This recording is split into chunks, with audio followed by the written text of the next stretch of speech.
మాటలు ఇక్కడ జరగనీయం. అవసరమైతే నిర్మోహమాటంగా అణిచివేస్తాం తప్ప ఇష్టానుసారంగా మేమేం చేసినా జరుగుతుంది. రౌడీజం చేస్తాం, రాజకీయాన్ని అడ్డం పెట్టుకుంటామంటే మాత్రం అది జరగలేకుండా చేస్తారని చెప్పి కూడా మీ అందరికీ హామీ ఇస్తూ మరొక్కసారి అందరికి కూడా ఇక్కడే రైతాంగానికి మనస్ఫూర్తిగా నమస్కారాలు. మిగిలిన అన్ని విషయాలు మాట్లాడతాను. మీకు ఏదైనా క్వశ్చన్స్ ఉంటే 1 or 2 media.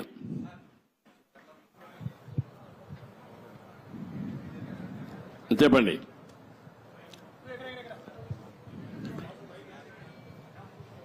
Mic. Hello sir, 1 minute mic. Mic ఎవరు ఇక్కడ ఎవరికి ఇచ్చారు? సార్, గత ముఖ్యమంత్రి ఈ రాజధానిలో ఈ బిల్డింగ్స్ పరిశీలించుంటే ప్రజావేదికను కూల్చేసినట్టు ఇవి కూడా డిమాలిష్ చేసేవాడేమో సార్. అది దేవుడు కాపాడాడు. ఒక ఉన్మాది బారి నుంచి ఇంకా ఫర్దర్ గా కూల్చేయకుండా దేవుడే కాపాడాడు అమరావతిని. అందుకే నేను చెప్పాను, కొన్ని 16,000 గ్రామాల్లో పూజలు చేసి పవిత్రమైన మట్టిని పవిత్రమైన జలాలను తీసుకొచ్చారు ఇక్కడికి. పార్లమెంటు సాక్షిగా ప్రధానమంత్రి తీసుకొచ్చాడు. మొత్తం ప్రార్థనాలయాలు దేశంలో విదేశాల్లో నుంచి తీసుకొచ్చాం. పవిత్రమైన వ్యక్తులు పుట్టిన జన్మస్థలం నుంచి కూడా, అంటే స్ఫూర్తిదాయకంగా ఫ్రీడమ్ ఫైటర్స్ అన్ని వాళ్లే కాపాడారు.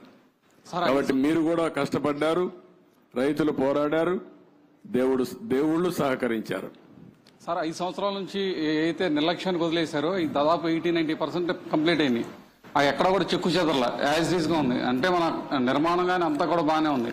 అన్ని పూర్తి చేయడానికి దాని టైం బాండ్ పెట్టుకుంటారా? ఒక 3 years కానీ అలా పెట్టుకుని దానికి మీ సజెషన్ ఏంటి చెప్పండి. మిమ్మల్ని కూడా సజెషన్ సార్, అందరినీ సజెషన్ అడుగుతున్నాం. దాన్ని మీరు ఇచ్చే మంచి సూచనలు తీసుకొని ఆర్డర్ ఆఫ్ ప్రియారిటీ పెట్టి we will prepare action plan. Galla పెట్టి ఖాళీ అయిపోయింది, ట్రెజరీలో ఏమి లేదు, డబ్బులు లేదు, అప్పులు విపరీతంగా చేసేశారు. ఇవన్నీ వీలో పెట్టుకొని ఏం చేయాలో స్టెప్ బై స్టెప్ వర్కౌట్ చేస్తాం. Mic media. Sir, what is going to be fate of Rushikonda Beach Palace? What's going to be? Will it be quoted as a monument of corruption? That's what you want. What is your suggestion? You give me idea. Sir, you are the CM, sir. I am the CM. You are the citizen of. నువ్వు ఒక media responsibility ఉంది నీకు కూడా. నన్ను అడగడమే కాదు, నిన్ను కూడా చెప్పమంటున్నా. ఏం చేస్తే ఇలాంటి వాళ్ళని శాశ్వతంగా సమాజం నుంచి వెలేస్తామో అలాంటి ఆలోచించాలి. మీరు ఒకటి ఆలోచించండి, ఇక్కడ డబ్బులు లేవు. 500 కోట్ల రూపాయలతో కొండను కొట్టేసి ఋషికొండ అంటే ఏంటి? ఋషులు అక్కడ తపస్సులు చేసిన ప్రాంతం అది.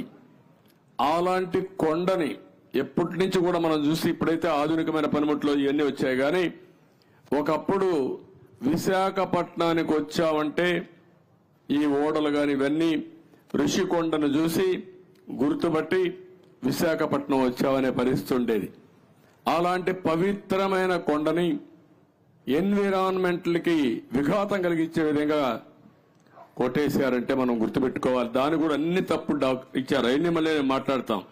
Sir, what about Prajavedika? You have visited Prajavedika and saw the debris there.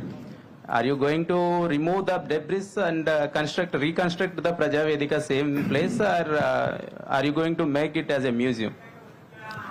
ఏం చేయాలి నువ్వు చెప్పు. నువ్వు నిన్ను అడిగితే మీరంతా ఏంటంటే నన్ను క్వశ్చన్స్ అడుగుతున్నారు, నేను మిమ్మల్ని క్వశ్చన్స్ అడుగుతున్నా. ఇప్పుడు మీరు ఆన్సర్ చేయండి. నాకు ఏం చేస్తే బాగుంటుంది. ఇప్పుడు మా